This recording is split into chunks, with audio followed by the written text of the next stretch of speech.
Pancasila, apa 5 sila yang sering kita lupa, sering kita lupa kalau Disuruh tes. disuruh tes kan begitu kan. Saya sendiri sering lupa terutama di sila yang keempat, Pastor.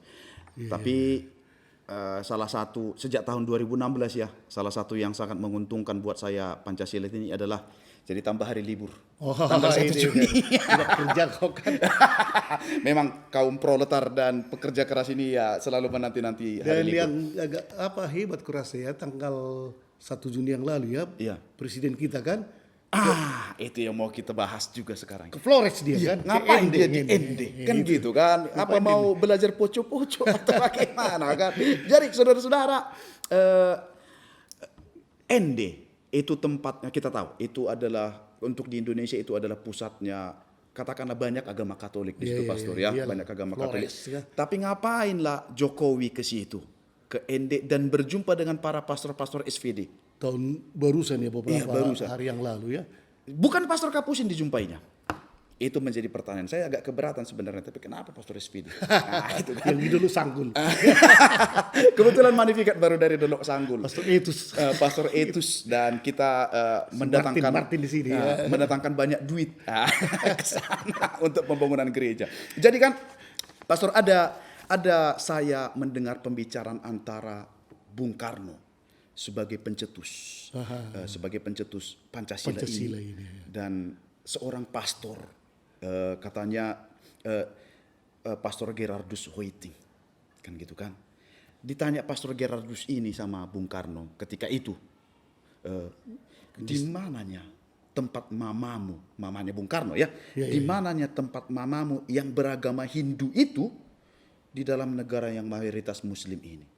Itu satu. Ternyata pertanyaan yang luar biasa ya. mamanya kan gitu kan, mamanya Bung Karno yang beragama Hindu. Hindu dia. Kan begitu kan. Itu pertanyaan pertama. Yang kedua, lalu di mana tempat orang-orang Flores yang mayoritas Katolik ini di dalam negara yang Marxis dan mayoritas Muslim? Ya waktu itu memang Marxis ada di Paham Indonesia. Marxisme sedang menjamur ya di Indonesia, mencoba untuk mencari pengaruhnya di Indonesia. Sebenarnya begini dia kan, bukan ada beberapa pastor lah misionaris Belanda ini, orang Belanda ini kan, padahal orang Belanda yang membuang dia ke ND. Benar.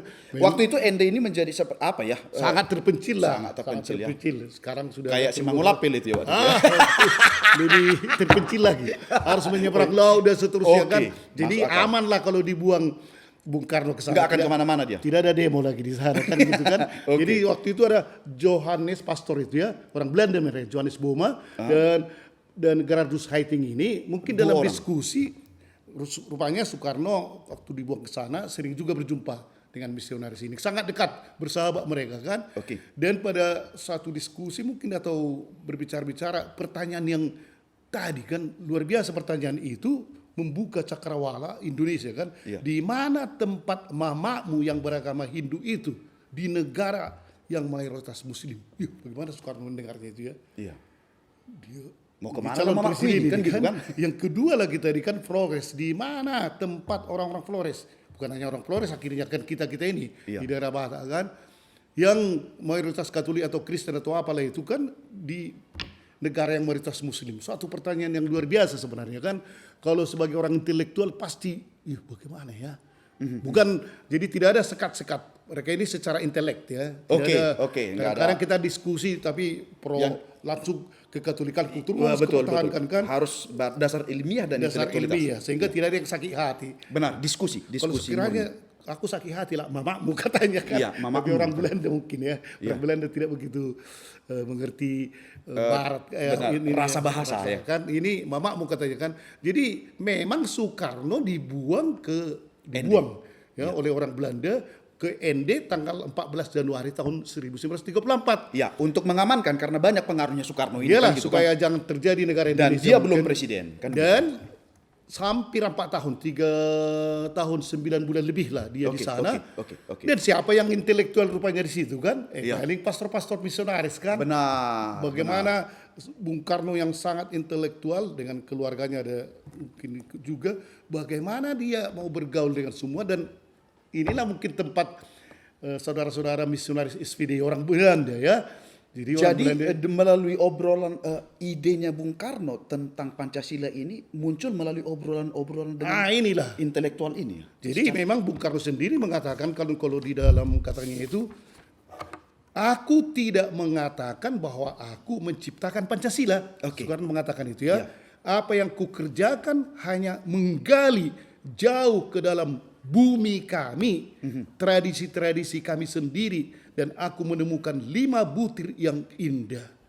Oke. Nah, inilah kata Soekarno kan yang mungkin direnungkannya di bawah pohon sukun itu ya. Oke. Untung nggak jatuh buah sukun. Ya, segini buah sukun itu kan. Jadi itu yang dikatakannya kan. Tapi kan jadi agak curiga aku kan, Pastor. Karena kawannya di situ kan yang ngobrol di situ bahkan bersahabat ya. Bersahabat, sangat bersahabat kan. Bersahabat ya kan. Pastor SVD kan gitu kan. Jangan-jangan adanya kaitan Pancasila ini dengan ajaran sosial gereja. Memang. Tapi begini dulu kan bagaimana persahabatan mereka rupanya kan. Iya. Tahun 1951 Oke. Bung Karno datang ke sana sebagai presiden kan. Oh ya, sudah Ke Ende. ya sudah. Jadi apa waktu dia berpidato di podium itu dengan banyak orang, yang pertama dipanggilnya itu mana Pastor Hoiting, mana? Datanglah kan diperpelukan mereka bersahabat kan. Sudah presiden dia. Saya berutang kepada Pastor 70 golden katanya, ketawa semua orang kan. Kedan kudini katanya kan. Pas sudah presiden dia sih. Ya. Tapi memang kalau kita lihat, kita sebagai orang Katolik kan sama sekali tidak merasa canggung Dengan Pancasila ini. sama sekali tidak. Tak semua, tak ada satupun yang canggung kita dengan seperti ajaran baru, tidak ada. Sekiranya Paus membacanya ini, sangat Katolik ini katanya kan, atau orang-orang lain. Dan memang dia Vatikan mengakui ini kan, bagus sekali Pancasila ini kan. Bayangkanlah ketuhanan yang Maha Esa dan seterusnya, kemanusiaan adil dan beradab. Dan ini persatuan, kerakyatan dan keadilan. Saya ingat juga Pastor waktu almarhum Monsignor Anicetus di gereja yang di Tuntungan. Waktu aku percaya berbahasa Latin, dia bilang kita tambahkan aku percaya akan Pancasila. Katanya kan credo in Pancasilam, katanya gitu kan. Luar biasa ya. Tapi memang kalau kita lihat, kita sebagai orang Katolik tidak merasa canggung sama sekali. Aneh dengan Pancasila. Tidak ada, luar biasa. Iya. Ini saya kira cerminan dari gereja kita juga, cerminan dari kitab suci. Kalau kita bahas satu persatu, tak usah kita bahas dari segi kemanusiaan dan seterusnya, dari segi kitab suci bisa kita lihat ini kan. Apakah cocok semua? Bukan hanya dicocok-cocokkan, tapi memang itu dasar. Itu kan kalau kita lihat itu kan. Memang kalau dikatakan itu, andai kata tidak ada Pancasila, kita juga melaksanakan Pancasila. Ya. Kebetulan ada Pancasila. Tidak dipancasilakan Pancasila itu. Bukan. Tetap kita akan sama menjalankan. Sekali kita ikuti 100% Katolik, 100% Indonesia katanya kan. Bukan karena untuk taktik supaya jangan kita disingkirkan. Ya, bukan strategi. Bukan.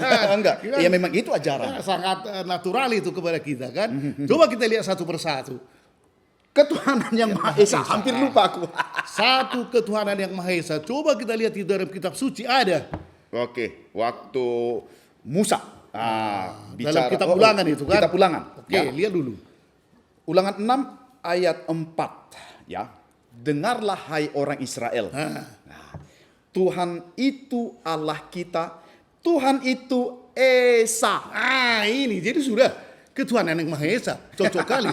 Masih ada lagi di Injil, di kitab suci. Ini Markus 12 perjanjian baru. Ya, Markus. Tentang ketuhanan yang Maha Esa. Ya. Yesus sendiri yang bilang ini ya. Hukum yang terutama ialah, dengarlah hai orang Israel.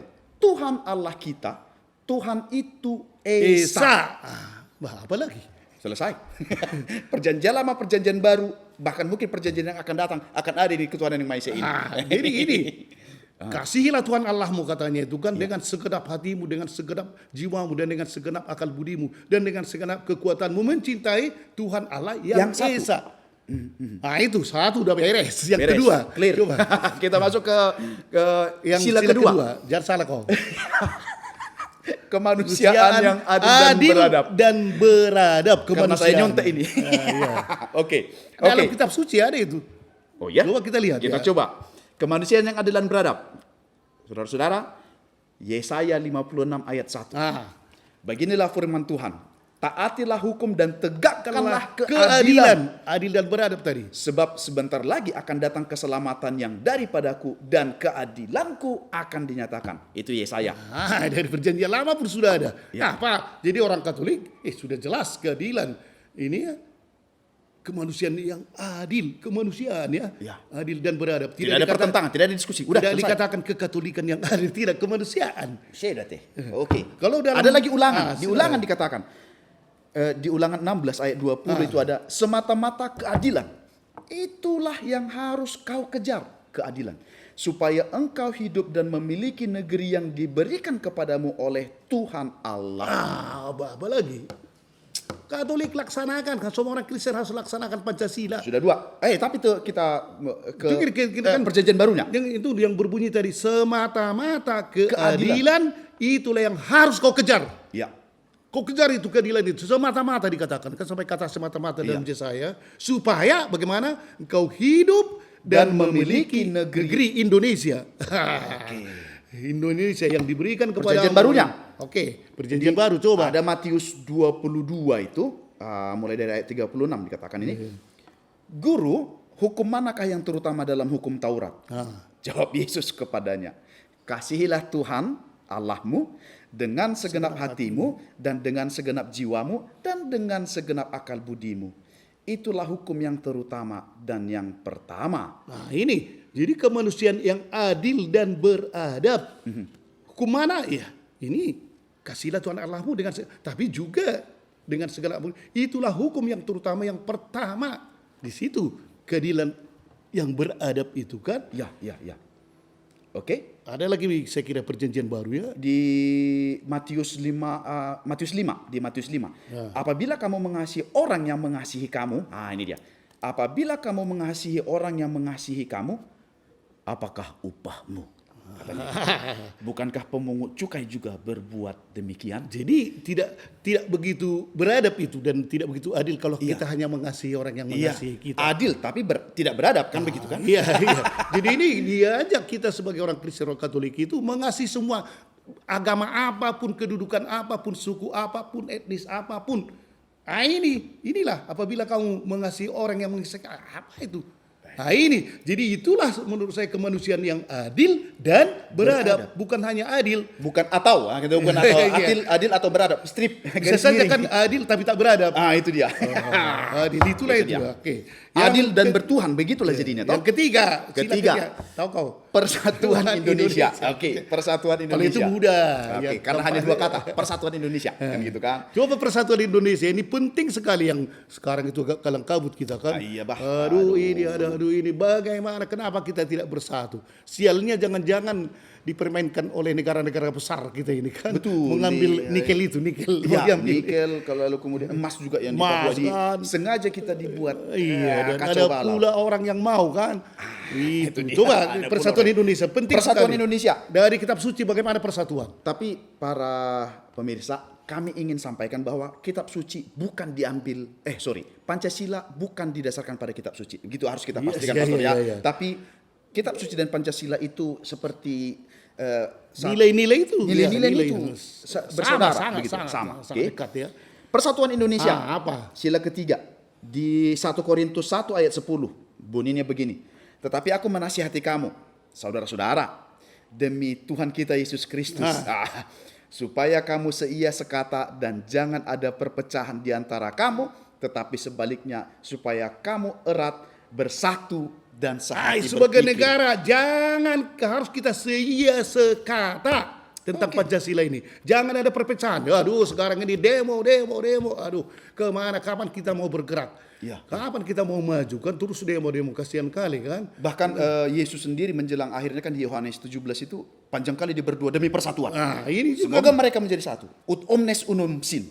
Tetapi kerjaku bahasa Latin. Itulah, memang saya tahu bahasa Latin. Tetapi sebaliknya supaya kamu erat, bersatu dan sehati sepikir ini penting kali untuk Indonesia. Yang kita luar biasa Indonesia kan beraneka ragam suku, pulaunya pun 16.000. Bagaimana itu betul. kan? Ada pula si Mamora. Semua orang Ada pula si Mamora. Saudara-saudara, ada pula si Mamora di sana. Gak ada isinya, tak ada manfaatnya. Tapi Jangan sengaja main kau, tapi dipasangkan jadi nama si Mamora. Jadi Ago. seperti itu. Bagaimana sih tak ada negara seperti kita. Benar. Italia hanya satu Betul, kecil gitu kan. kecil, Ini, gitu. oke. Swiss tidak ada angkatan lautnya. Tidak ada lautnya kan kita betul beraneka ragam kalau Pancasila diterapkan sangat luar biasa. Mungkin ada lagi dalam Oke, Markus. di Markus ya, di Markus 3 ini. Kalau suatu kerajaan terpecah-pecah, kerajaan itu tidak dapat bertahan. Dan jika suatu rumah tangga terpecah-pecah, rumah tangga itu tidak dapat bertahan. Demikianlah juga kalau iblis berontak melawan dirinya sendiri dan kalau ia terbagi-bagi, ia tidak dapat bertahan, melainkan sudahlah tiba kesudahannya. Bayangkanlah iblis pun kalau berperang sama mereka hancur. Padahal iblis itu. Ya, ya. Jadi kita negara ini persatuan Indonesia itu dalam Injil Markus tadi.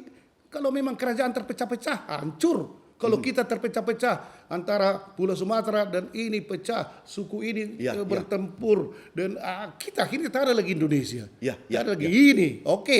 Yang berikutnya dulu. Ini yang menjadi polemik. Yang panjang ini. Sila keempat. Oke. Pastor bisa ya? Tanpa kerakyatan yang dipimpin oleh hikmat kebijaksanaan. Hikmat. Hikmat ya. Kebijaksanaan. Hikmat kebijaksanaan dalam permusyawaratan perwakilan. Hafal aku bah. Yakobus 1 ayat 5. Hikmat kebijaksanaan. Oke, jadi bisa biar kita tahu sebenarnya berpolitik itu ada dasar kitab sucinya kan gitu kan berpolitik. Jadi silakan berpolitik kalau mau. Tapi benarlah ya. Tapi kami pastor, semua pejabat gereja tidak boleh Tidak boleh. berpolitik, tidak boleh berbahasa politik, tapi berbahasa Kristus. Ya, itu sudah kita bahas Tak dulu. bisa aku menjadi anggota DPR, tak boleh. Nggak boleh, Tak bisa betul aku ya. jadi bupati, tak bisa. Walaupun mungkin populer, tak boleh kita dilarang gereja. Dari hukum gereja Katolik tidak membolehkan hierarki menjabat. Ya, oke, Kecuali kita lihat. kalau darurat perang kita tolak. Ya, ya, Oke. ya. Yakobus 1 ayat 5 yang berbunyi. Tetapi apabila ada di antara kamu ada yang kekurangan Hikmat, ya, ini Oke. dipimpin oleh hikmat kebijaksanaan. Terus hendaklah ia memintakannya kepada Allah. kepada Allah dulu hikmat itu diminta. Oke, jangan dipaksa-paksakan juga ya. Nah ini kepada Allah terus. Yang memberikan kepada semua orang dengan murah hati dan dengan tidak membangkit-bangkit, maka hal itu akan diberikan kepada. Jadi artinya seorang pemimpin atau apapun itu mau dia memimpin dengan benar, pada Tuhan ditanya. Dan Tuhan akan memimpin dia seperti Raja Salomo kan. Ya. Diberikan kebijaksanaan. Ada lagi mungkin. Mazmur 111. Oke, permulaan hikmat adalah Takut akan Tuhan. Inilah yang penting untuk semua pejabat rakyat atau apapun itu. Supaya ada hikmat, takutlah akan Tuhan. Tanya dulu Tuhan. Nah ini mungkin yang terakhir itu mungkin Petrus ya. Oke, ada Petrus ya. 1 Petrus 2 ya. Tunduklah karena Allah kepada semua lembaga manusia. Karena Allah. Sekali lagi saya ulangi. Tunduklah karena Allah. Iya. Kepada semua lembaga manusia, baik kepada raja sebagai pemegang kekuasaan yang tertinggi. Jadi kita tak pernah kita melawan pemerintahan. Betul. Yang dipilih Allah ya. Iya, iya. Inilah tunduklah kepada semua undang-undang kita dan seterusnya. Seorang Katolik tunduk. Karena itu dipilih oleh Allah kan. Nah, itu. Jadi kalau Anda Katolik jangan memberontak. jangan. Boleh diskusi, boleh Jangan apa, bikin ajaran baru. Tidak boleh. Tak Ideologi boleh baru bangsa kan gitu kan. membawa Katolik jalan yang satu-satunya untuk Indonesia enggak boleh. Gak ada itu. Nggak boleh. Itu melawan ajaran gereja Yang itu. terakhir mungkin ya ini. Itu dia. Ini Sila. penting ini. Yang baru kita bahas juga tentang apa? Tentang yang lain kan? Ya. Keadilan sosial bagi seluruh Rakyat Indonesia itu sebenarnya ditujukan kalau bisa semua kita makan, tapi saya sudah agak terharu juga ada BPJS ya. Oh, saya sangat terharu. Oke. Pernah selama ini kan kalau saya dulu bertugas di paroki tertentu kan di pedalaman. Oke. Kalau sudah ada orang sakit, Oke lah.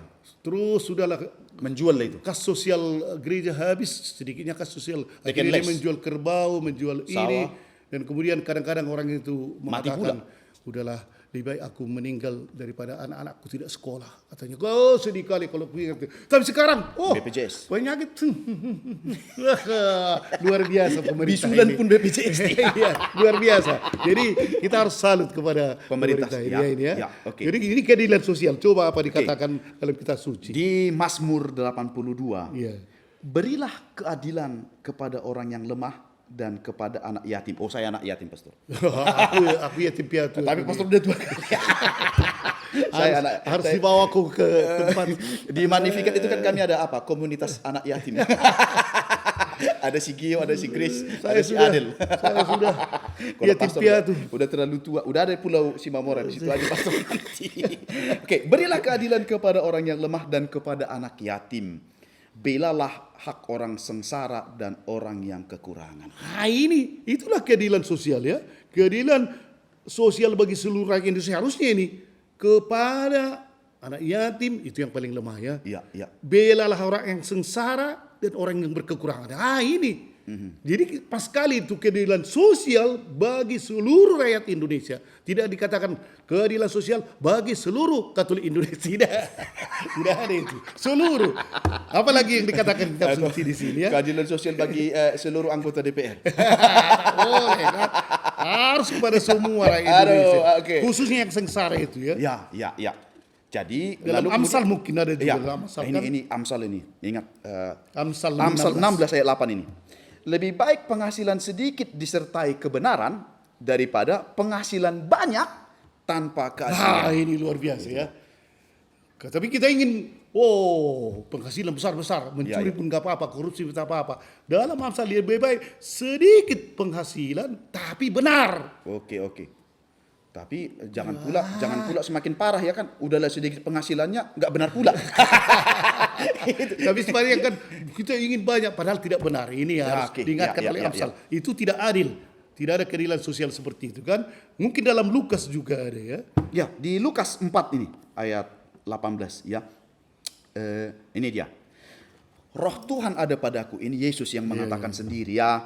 Roh Tuhan ada padaku oleh sebab ia telah mengurapi aku untuk menyampaikan kabar baik kepada orang-orang miskin. Kepada orang-orang miskin juga. Itu Yesus sendiri mengatakan. Dan ia telah mengutus aku untuk memberitakan pembebasan kepada orang-orang tawanan, penglihatan bagi orang-orang buta. Nah itu, karena itu ada rumah sakit dan ada juga tunanetra kita kan. Ya. Membebaskan orang-orang yang tertindas untuk memberitakan tahun rahmat Tuhan telah datang. Inilah keadilan sosial bagi seluruh rakyat Indonesia yang cacat, yang buta, yang kustaan dan seterusnya, kita harus bantu. Jadi sebenarnya seperti yang ini menjadi penekanan kembali bahwa seandainya pun tidak diresmikan Pancasila ini, Gereja Katolik akan tetap menjalankan nilai-nilai Pancasila. Nilai-nilai Pancasila itu sangat ada. Karena itu sebenarnya sebagai kesimpulan ini ya, Gereja Katolik sangat sangat menghargai Pancasila. Bukan pertimbangan taktis, bukan strategi perang ini atau bukan pertimbangan politis, bukan supaya aman, bukan aman. Tetapi ini karena keyakinan akan nilai-nilai luhur yang terkandung di dalamnya. Dalam Pancasila itu. Yang perlu dihayati dan diamalkan secara terbuka, dinamis dan kreatif. Dalam wawasan persatuan, kebersamaan, dan kemanusiaan yang luhur bagi bangsa kita. Hidup Pancasila.